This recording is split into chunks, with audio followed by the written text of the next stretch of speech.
What's got the giants, the Nephilim, stirred up? Before we delve into that, if you don't know who or what the Nephilim are, I got you. The Nephilim are the unholy offspring between the fallen angels and mortal women. God sent down 200 watchers, angels, to watch over mankind. Not long after their descension onto Mount Hermon, they became enamored, infatuated, obsessed with the beauty of mortal women. Together they swore an oath, and each took one for a wife and laid with them, creating the massive and carnivorous breed of Nephilim, giants, which the Book of Enoch explains some stood 450 feet tall. That's tall. These giants began devouring almost all of man's sustainable natural resources, and when they got bored with that, they began devouring man. And when even that could no longer quench their hunger, they began to turn on one another, eating each other and drinking the blood. God knew if these giants were not stopped, they would be the ultimate demise of mankind as we knew it. Hence, the great Genesis flood. Yep, the Nephilim was one of the largest reasons that God flooded the earth, to rid the world of the Nephilim DNA. But unfortunately, and even according to the Bible, some of these giants survived. And for thousands of years, up until just recently, the Nephilim have been one of the biggest, largest, most massive, see where I'm going with this? Oh, I'm gonna throw it in there, tall tales.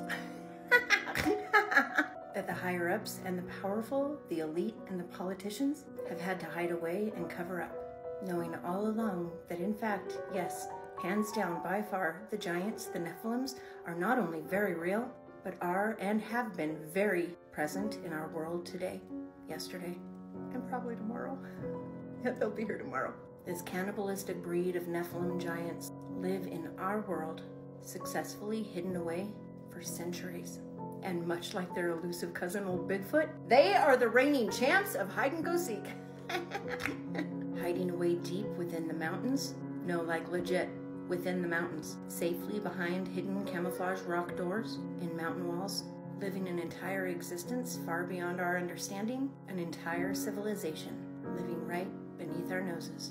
I gotta give it to them. When you're that big, that tall, for you to be able to hide, kudos. It is vital that you understand, though, exactly what we are dealing with when it comes to these giants. The Nephilim, whose fathers were once angels, now condemned by God and fallen angels, they are demons.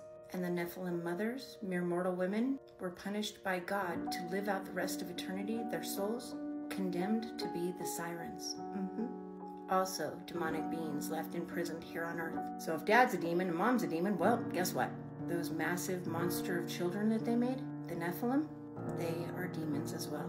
And as for the souls of the Nephilim who did not make the Genesis flood or have since passed away, the Book of Enoch explains to us just exactly what became of their souls. God condemned the souls of all of the Nephilim, the children of the Watchers and the mortal women, to be here, to remain here on earth, and to roam earth as the evil spirits. And these Nephilim spirits, these passed away giants, who are now doomed to live out as evil spirits here on earth, have been given absolute free reign by God to roam this world, this earth, and wreak absolute destruction, chaos, and horror amongst man. And evil spirits they shall remain. These massive demonic creatures, the Nephilim, the ones who survived and now live on, once lived amongst men. They even had their own cities. And I'm sure by now, in your lifetime, you have seen at least 1 or 2 pictures of these Nephilim standing next to, or above, towering over man.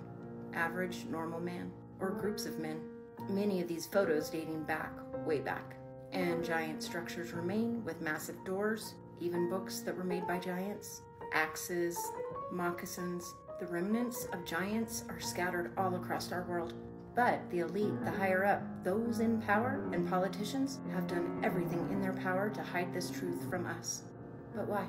And why is it now the giants are riled up? Now, granted, with cell phones and social media, everyone and their dog has a camera at their disposal at any second, at any given time. And with popular apps such as TikTok, exclusive video of elusive giants can absolutely spread like wildfire in the blink of an eye, which seems to be exactly what has happened just in the past year alone.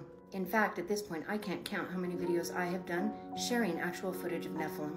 And we all know Andrew Dawson, the Canadian TikToker story, who shared a video of a giant, and the days and the weeks following up after that, where he claimed to have intervention by government officials. He even filmed a mysterious car that had been parked outside of his house. He claimed for a couple of nights when he went out to confront them, they sped away. A few days after that video, Andrew uploaded a very cryptic message, a very strange TikTok. Leaned up against the wall, extremely uncomfortable, highly on edge, arms folded, and constantly glancing at somebody that was standing outside of the frame with an absolute look of fear. In this video, Andrew said, "Guys, none of that was real.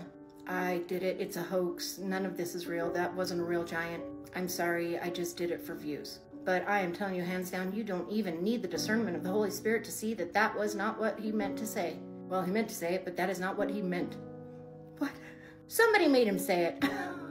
The next day, Andrew uploaded a video where he was outside, panicked, in the dark, from a very weird angle, saying, "Guys, my videos weren't fake. They were real."